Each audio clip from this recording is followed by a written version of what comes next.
Okay, we're live. Hey everybody, it's Tatiana with Back to Facts. It's Friday morning. I wanted to talk about a couple of things. The first thing I wanted to talk about was Ukraine. President of Ukraine, Volodymyr Zelensky. I've written about him before. He's a very interesting character. He's young, probably 40. He's Jewish. He was a popular actor on television.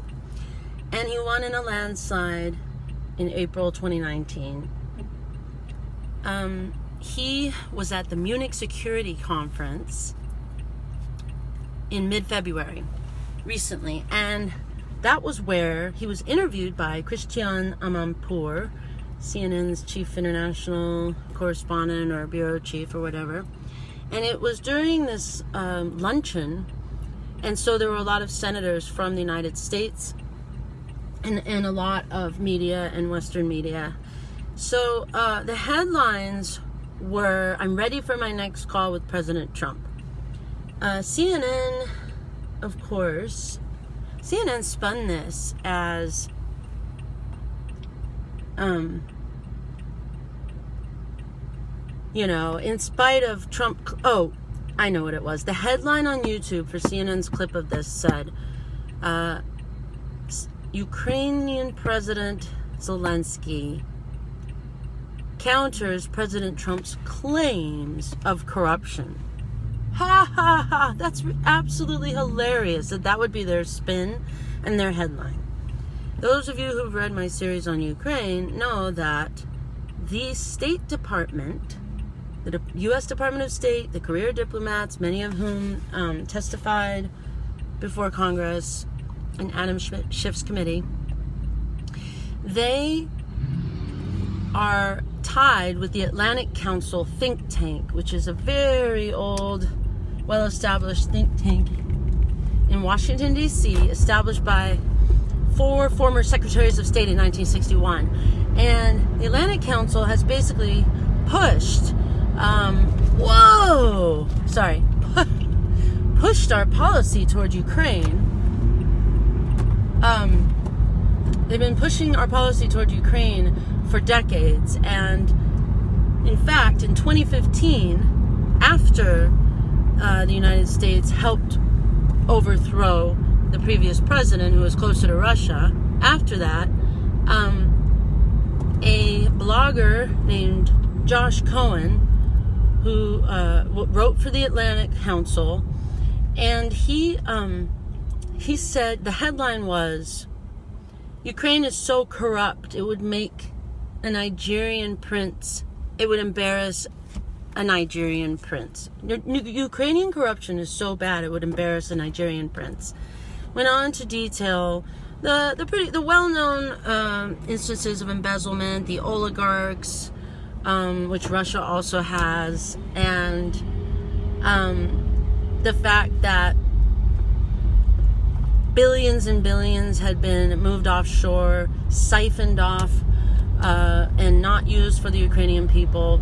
We also know that a lot of those billions came from the International Monetary Fund with loans that were backed by the United States, as we've all probably heard.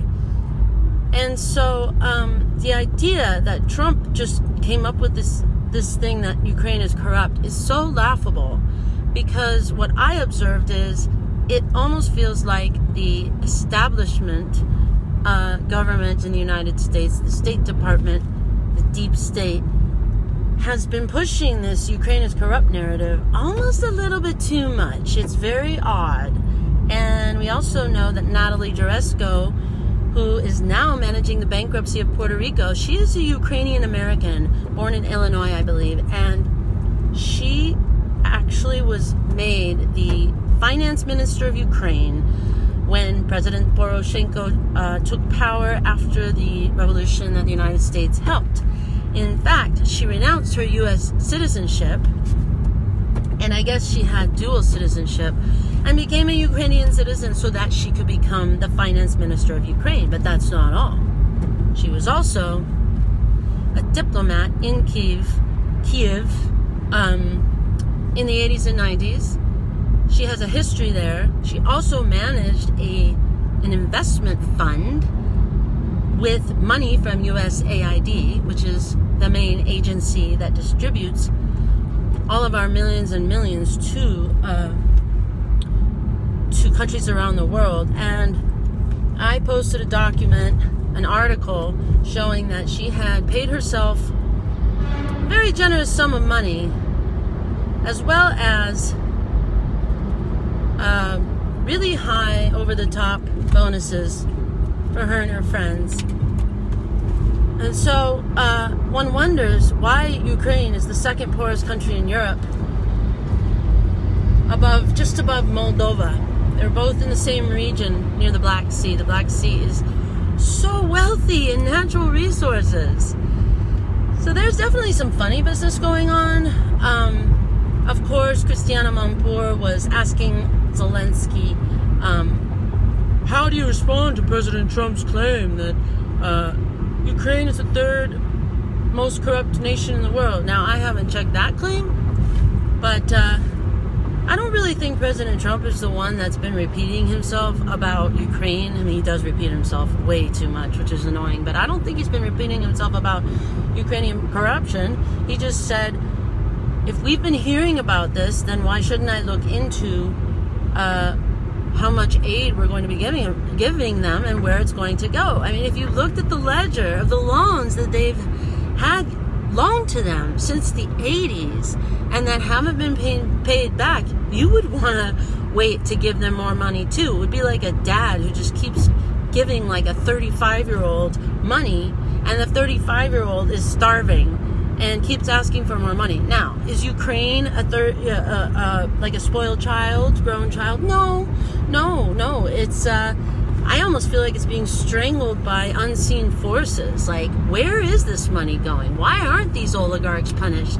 One of the oligarchs who did that was the one who hired Hunter Biden. So, I mean, it's pretty simple to see that the corruption is so insidious that you really have to watch your back.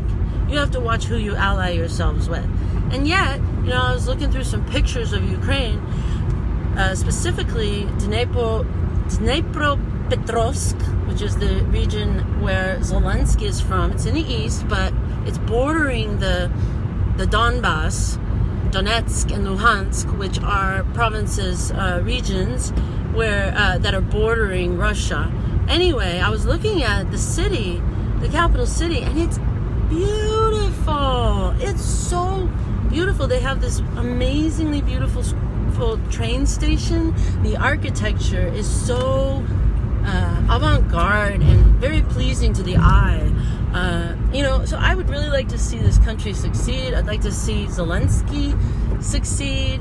And here's one other item about how that interview was spun. I saw a headline. It was in the Federalist, which is conservative, and it said, President Zelensky compares the impeachment process in the United States to a soap opera. He specifically mentioned Santa Barbara and Dallas. And then I was like, whoa, what? But I could not find that in the clips that CNN posted on YouTube. I couldn't find it anywhere. Apparently, Federalist columnist David Marcus was there covering the Munich security event, because that was his lead on his story, his coverage about it. But nowhere else could I find it. The Blaze carried it based on David Marcus's reporting. So I have finally located the 2.5-hour raw video of this luncheon posted by Kyiv Post. And Kyiv Post is Western friendly, kind of middle of the road, publishes press releases by, the George Soros funded group, ANTAC, and as well as they published a press release by Mykola Zlochevsky, the oligarch who hired Hunter Biden to make his image look better.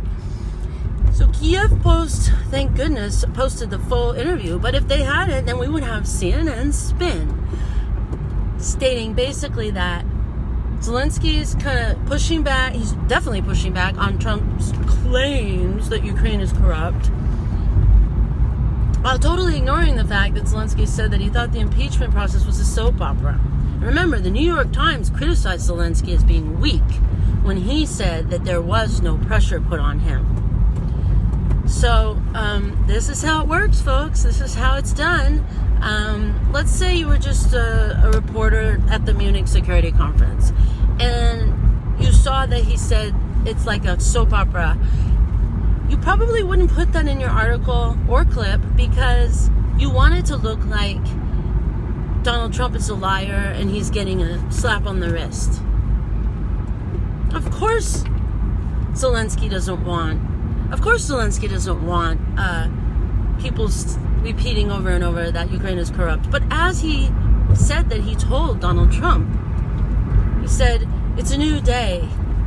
We are fighting corruption every day. And this guy has so much energy. It's amazing. I mean, he claims he's never taken a bribe, and that's why he got elected, because the people are fed up. I'm sure he's having to deal with the anti Soros-funded people who want to control the situation, who they deem as corrupt. And they also want Ukraine to stay tied to the West more, and to Europe and Soros and all these NGOs that kind of violate all of the country's sovereignty. They were trying to have a say-so in like appointment of judges. So Zelensky's he has a lot to deal with. It is, wow, talk about street smarts. Oh my God, Americans would be so lost in Kyiv. Because you can't just take people at face value. You can't just go on like the words that are coming out of their mouth. And that's kind of what's going on here. It's not that Donald Trump is believing that corruption is, he's going to get away with it. It's just that we haven't been able to see. We just take our leaders at face value and what they say. And when we really should not have been doing that, and now we're waking up. So there's my video for today. Thanks for watching. Hey, Seth. Miss ya. Okay, I had another whole thing to get into, but I'm not going to because I don't want this video to be too long. So have a wonderful Friday, everybody. And I will get back with you maybe tomorrow. Bye.